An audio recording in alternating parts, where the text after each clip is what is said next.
Gambhoi Biloda road પર આવેલ સૂરજપુરા પાસેની પ્લાસ્ટિક ફેક્ટરીમાં ભીષણ આગ ગઈકાલે મોડી રાત્રે લાગી હતી। આ આગમાં ફેક્ટરીની કમ્પાઉન્ડમાં રાખેલ ત્યારે સામાનમાં આગ લાગતા દોડધામ શોર્ટ સર્કિટના કારણે આગ લાગ્યાનું પ્રાથમિક અનુમાન 5 ફાયર ફાઇટર આગ પર કાબૂ મેળવવા કરી રહ્યા હતા પ્રયાસ। સદનસીબે હાલ કોઈ જાનહાનિના સમાચાર સામે નથી આવી રહ્યા। કાચો માલ અને તૈયાર માલ બળીને ખાખ થઈ ગયો હતો અને જ્યારે લાખો રૂપિયાનું નુકસાન થયું હતું। 2 વાગ્યાની આજુબાજુ શોર્ટ સર્કિટના લીધે આગ લાગેલ છે, જેમાં રો મટીરિયલ અને ફિનિશ ગુડ બંને હતું અને બંનેનું અંદાજિત મોટું નુકસાન થયેલ છે।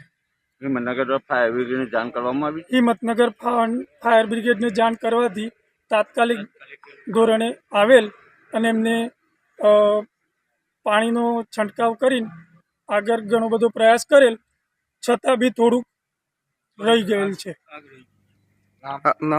નામ Patel Utkarsh Kumar Rameshbhai, Halifax green tech LLP।